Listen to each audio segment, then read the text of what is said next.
semua, kami dari Kumpulan 9 akan menerangkan tentang tajuk kumpulan kami iaitu Inovasi Digital, Isu dan Cabaran dalam Industri Periklanan. Terlebih dahulu, mari kita ketahui apa itu periklanan. Periklanan merupakan salah satu alat yang paling umum digunakan bagi sesuatu industri sebagai kaedah persuasif atau pemujukan kepada pembeli sasaran dan masyarakat. Inovasi digital yang semakin canggih dan menunjukkan perkembangannya dari semasa ke semasa dapat membantu melancarkan lagi industri periklanan. Hal ini kerana syarikat periklanan maupun pihak kerajaan sendiri boleh menggunakan inovasi digital ini untuk menyampaikan iklan dalam apa jua bentuk kepada masyarakat dengan lebih meluas. Latar belakang industri periklanan. Industri periklanan di Malaysia bermula sejak abad ke-18 di mana industri ini merupakan industri yang penting untuk menyampaikan berita.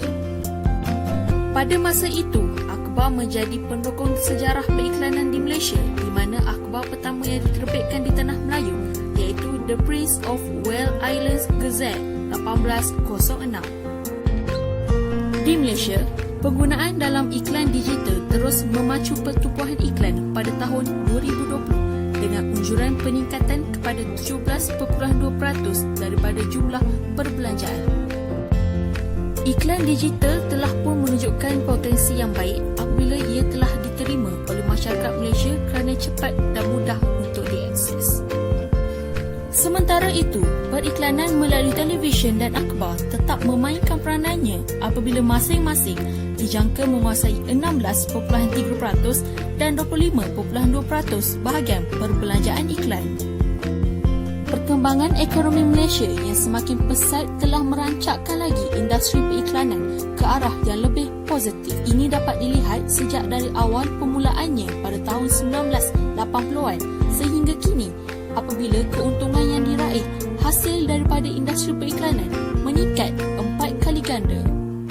Hari ini saya akan membentangkan tentang kepentingan dan peranan inovasi digital terhadap industri periklanan. Okey, inovasi dan kreativiti pada hari ini dilihat mampu membantu para usahawan dan peniaga untuk menjalankan perniagaan mereka dengan lebih mudah dan lebih lancar. Dan inovasi digital ini mampu juga meningkatkan produktiviti mereka di dalam sesebuah perniagaan ataupun sesebuah organisasi.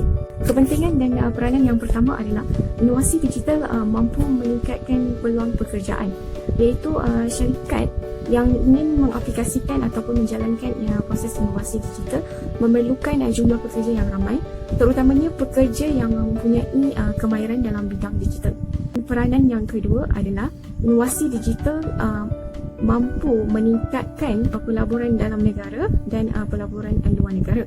Ini kerana pertumbuhan ekonomi yang pesat berlaku disebabkan oleh peningkatan produktiviti mampu menarik minat para pelabur untuk melabur di dalam sesebuah organisasi. Kepentingan dan peranan yang ketiga iaitu inovasi digital mampu mencipta pasaran baru.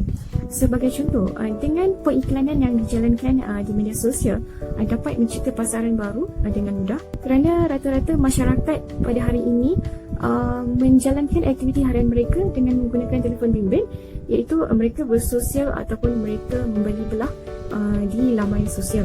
Para peniaga boleh mengambil peluang ini untuk memasarkan produk mereka supaya produk mereka dapat dikenali ramai. Peranan yang seterusnya adalah inovasi digital dapat menjimatkan kos, iaitu dengan penggunaan media sosial sebagai platform untuk mengiklankan iklan mereka jauh lebih murah dan lebih mudah berbanding periklanan yang dijalankan di papan iklan ataupun billboard. Kepentingan dan peranan yang terakhir adalah inovasi digital mampu mengubah landscape kerja, iaitu ia mampu melahirkan individu yang berfikiran kreatif, berfikiran di luar kotak dan berinovatif dalam proses mencipta produktiviti mereka. Seterusnya, saya akan membincangkan mengenai isu dan cabaran inovasi digital dalam industri periklanan. Terdapat beberapa isu dan cabaran, antaranya Ekonomi Digital Luar Bandar dalam Industri Kecil Sederhana IKS. Hal ini kerana kebanyakan pemuda yang mempunyai kemahiran yang tinggi berpindah ke bandar untuk mendapatkan pekerjaan yang lebih baik. Di samping itu, bagi memasarkan produk mereka hanya menggunakan telefon pintar dan bukan ekonomi digital sepenuhnya. Masalah yang sering penduduk luar bandar hadapi termasuklah dalam transaksi kewangan. Oleh itu, mereka lebih selesa menggunakan teknik lama dalam urusan perniagaan. Selain itu, persaingan yang tinggi juga merupakan salah satu isu dan cabaran yang dihadapi dalam industri periklanan. Hal ini kerana negara-negara maju di luar lebih kehadapan dalam menggunakan inovasi digital berbanding negara kita. Terdapat negara yang menggunakan inovasi digital dalam memasarkan barangan mereka untuk meningkatkan pendapatan ekonomi. Sebagai contoh, persaingan yang hebat dalam periklanan iaitu Cola Wars yang telah wujud antara Coca-Cola dan Pepsi Cola untuk melariskan barangan mereka dengan menggunakan periklanan seperti selebriti yang popular. Seterusnya, penyebaran iklan palsu juga menjadi isu dan cabaran dalam industri periklanan. Hal ini berlaku pada hari ini akibat daripada kelemahan masyarakat dalam meneliti fakta iklan yang ditular dalam media sosial. Ramai yang mempercayai iklan yang ditulis secara kemas, menarik serta mengandungi unsur-unsur logik yang disebarkan secara etik melalui laman media sosial seperti Facebook. Sebagai contoh, iklan produk kecantikan menjadi begitu popular di media sosial dalam kalangan remaja. Oleh itu, kita mestilah berhati-hati dalam menilai iklan yang disebarkan di media sosial. Impak positif inovasi digital kepada Malaysia ada 3, iaitu yang pertama ialah mempercepatkan urusan harian, yang kedua ialah membantu industri pelancongan negara dan yang ketiga ialah meningkatkan ekonomi negara. Okey, untuk poin yang pertama iaitu mempercepatkan urusan harian. Okey, mengikut arus pemodenan masa kini, masyarakat lebih cenderung menggunakan teknologi terkini untuk membuat sesuatu secara atas talian. Okay, sebagai contoh, urusan yang melibatkan secara atas talian ialah perbankan, pembayaran bil, aktiviti membeli belah, permohonan kerja dan sebagainya. Secara tidak langsung, urusan yang dijalankan secara atas talian ini dapat menjimatkan masa, kos dan juga tenaga kerana masyarakat tidak lagi perlu untuk beratur panjang untuk melakukan sebarang urusan. Okey, untuk poin yang kedua iaitu membantu industri pelancongan negara. Industri pelancongan negara kini lebih cenderung juga ataupun lebih bergiat aktif menggunakan platform digital seperti sosial media untuk mempromosikan industri pelancongan negara. Penggunaan sektor digital juga penting kerana kemajuan teknologi pada zaman kini membawa kepada kedatangan pelanggan menggunakan peralatan boleh alih seperti telefon bimbit, komputer riba untuk mendapatkan sebarang maklumat mengenai pelancongan negara, susunan buku dan merancang percutian mereka. Industri pelancongan negara juga perlu mengikut arus penggunaan teknologi digital yang semakin meningkat mengikut arus pemodenan masa dengan memanfaatkan sumber awam swasta seperti kata Menteri Pelancongan Seni dan Budaya Datuk Muhammadin Ketapi.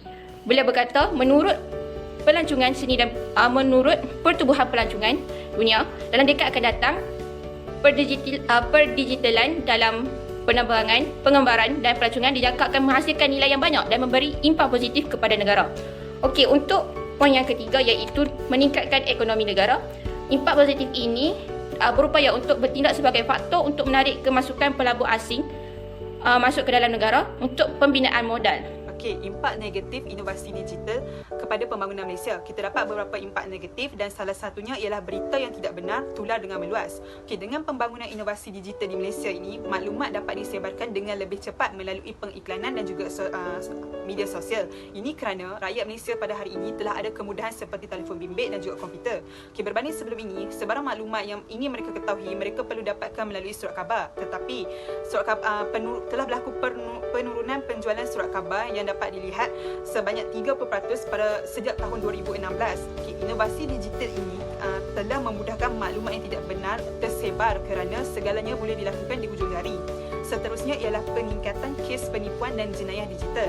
Okay, dalam tempoh Januari sehingga April 2016, kes penipuan dalam talian ini telah mencatatkan jumlah yang tertinggi iaitu sebanyak 1993 berbanding kes yang telah dicatatkan iaitu sebanyak 2977 kes. Okay, iklan seperti skim cepat kaya yang tersebar di media sosial ini telah berjaya meyakinkan masyarakat untuk turut serta dalam skim tersebut. Namun pengakhirannya tidak seperti yang telah dijanjikan kerana masyarakat ditipu.